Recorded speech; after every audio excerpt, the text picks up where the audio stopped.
এদিকে যুদ্ধকালীন তৎপরতায় চলছে চিংড়িঘাটা মেট্রোর দ্বিতীয় দফার কাজ। কাল রাত 8টা থেকে চিংড়িঘাটা মেট্রোর দ্বিতীয় ধাপের কাজ শুরু। 25শে মে সকাল 8টা পর্যন্ত দ্বিতীয় ধাপের কাজ চলবে। প্রথম দফার কাজ ইতিমধ্যেই জানেন আপনারা যে হয়ে গিয়েছে, আর দ্বিতীয় দফার কাজের জন্য যান নিয়ন্ত্রণ করা হবে। নির্ধারিত সময়ের আগেই শেষ হয়েছে চিংড়িঘাটা মেট্রোর পিলারের ওপর গার্ডার বসানোর কাজ। প্রথম দফায় 317 এবং 318 নম্বর পিলারের ওপর গার্ডার বসানোর কাজ ইতিমধ্যেই শেষ হয়েছে, আর শুরু হলো দ্বিতীয় দফার কাজ। কাল রাত 8টা থেকে চিংড়িঘাটা মেট্রোর দ্বিতীয় ধাপের কাজ শুরু হয়েছে, যা চলবে 25শে মে সকাল 8টা পর্যন্ত। এই মুহূর্তে আমরা রয়েছি চিংড়িঘাটা মোড়ে। গত সপ্তাহে প্রথম দফার কাজ একেবারে শেষ হয়ে গিয়েছিল এবং আজকে সকাল থেকে দেখা যাচ্ছে যে দ্বিতীয় দফার যে কাজ তা কিন্তু শুরু হয়েছে। 356 মিটারের যে জোড়ার কাজ রয়েছে এই অরেঞ্জ লাইনের, তার প্রক্রিয়া বা তার প্রস্তুতি কিন্তু ইতিমধ্যে শুরু হয়েছে। গত সপ্তাহ পর্যন্ত প্রায় যে বন্ধ ছিল, রাস্তা বন্ধ ছিল চিংড়িঘাটা মোড়ে, সেখানে দেখা গেছে এই 356 মিটারের মধ্যে হাফ রাস্তা পর্যন্ত যে মেট্রো লাইন রয়েছে সেই মেট্রো লাইন জোড়ার কাজ সম্পন্ন হয়েছিল এবং বড় যে ক্রেন দেখা যাচ্ছে সেই ক্রেনের মাধ্যমে ভারী কংক্রিটের যে চাই বা গার্ডার, সেই গার্ডারকে জোড়ার কাজ সম্পন্ন হয়েছিল এবং রাত্রেবেলার মধ্যেই কিন্তু বাকি যে অংশ জোড়ার কাজ তা কিন্তু ইতিমধ্যে শুরু হয়েছে এবং দেখা যাচ্ছে যে ইতিমধ্যে ক্রেন সেট করা হয়েছে এবং এইভাবেই কিন্তু যে কংক্রিটের ভারী যে গার্ডার রয়েছে সেই গার্ডারগুলোকে তোলা হচ্ছে এবং সেগুলোকে সেট করা হচ্ছে। সব মিলিয়ে চিংড়িঘাটাতে দ্বিতীয় দফার যে কাজ তা শুরু হয়েছে এবং তার জেরে কিছুটা ট্রাফিক ডাইভারশনও করা হয়েছে, অর্থাৎ উল্টোডাঙ্গা থেকে সায়েন্স সিটি পর্যন্ত যাওয়ার যে রাস্তা তা সম্পূর্ণ রকমভাবে খোলা রাখা হয়েছে। দেখা যাচ্ছে যে সরাসরি সেই গাড়িগুলো কিন্তু চলে যাচ্ছে, সেখানে কোনো রকম বাধা হচ্ছে না।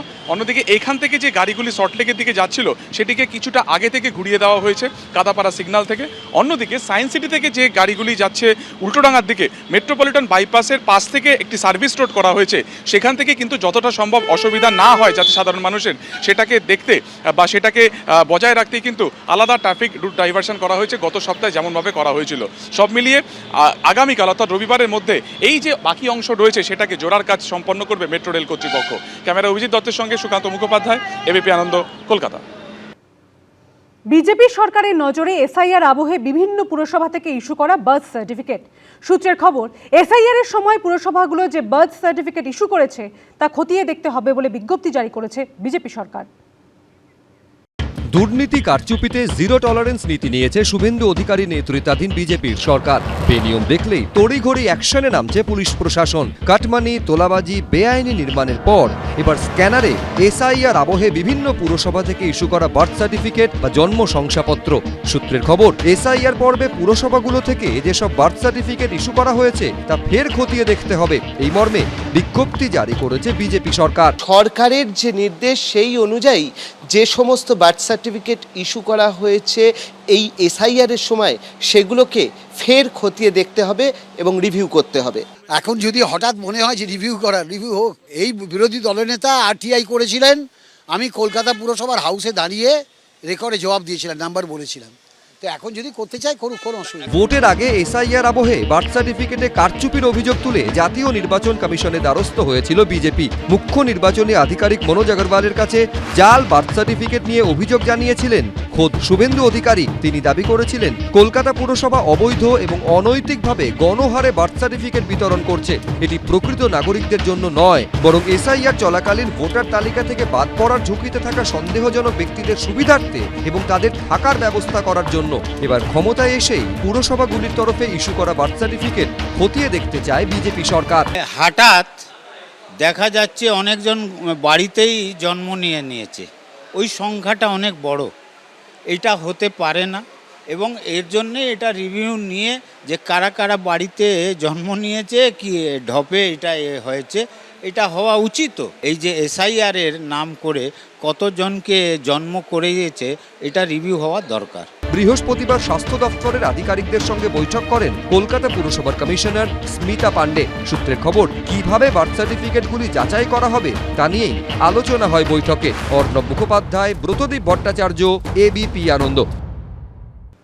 ভাটপাড়া, গারুলিয়া থেকে হালিশহর, তৃণমূল পরিচালিত একের পর এক পুরসভায় গণ ইস্তফার হিড়িক। চেয়ারম্যান, ভাইস চেয়ারম্যান থেকে তৃণমূলের কাউন্সিলররা, অধিকাংশের মুখে শোনা যাচ্ছে দলের বিরুদ্ধে ক্ষোভ। আর এখন দেখার তা কিভাবে সামাল দেবে জোড়াফুল শিবির।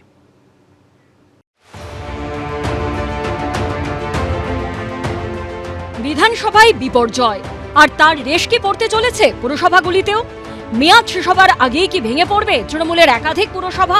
বিভিন্ন পুরসভায় তৃণমূল কাউন্সিলরদের ইস্তফার হিড়িক দেখে উঠছে প্রশ্ন।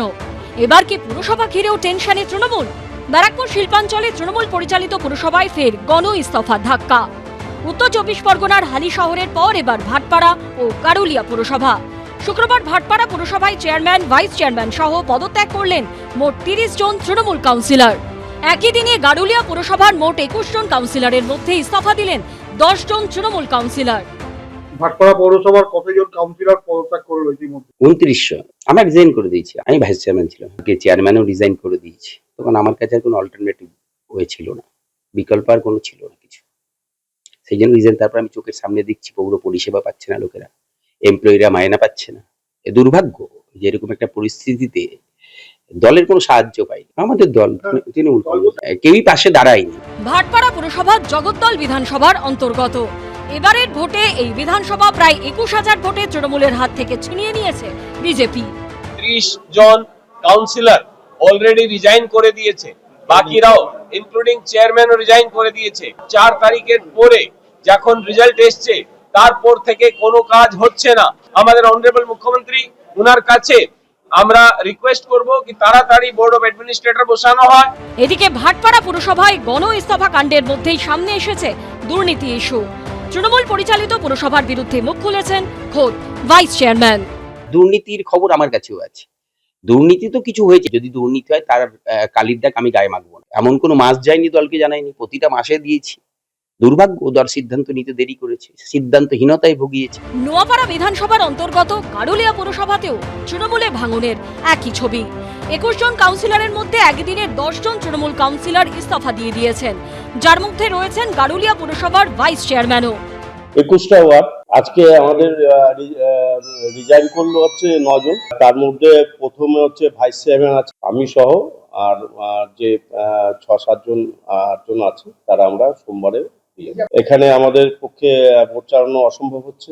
পৌরসভার জন্য সাংবিধানিক সমস্যা দেখা গেছে। একটা অ্যাডমিনিস্ট্রেটর বসিয়ে যারা অভিজ্ঞ লোক আছেন, সরকার যেটা ঠিক করবে বা সরকার যেটাই ঠিক করুক সেটা আমরা আমাদের কোনো অসুবিধা নেই।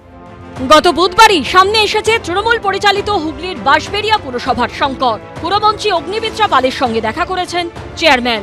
নানারকম মানে হয়ে রয়েছে, দুর্নীতি হয়ে রয়েছে, আর্থিক অসঙ্গতি রয়েছে। টাইমে যেগুলো করার কথা সেগুলো ঠিক টাইমে হয়নি, এই আর কি।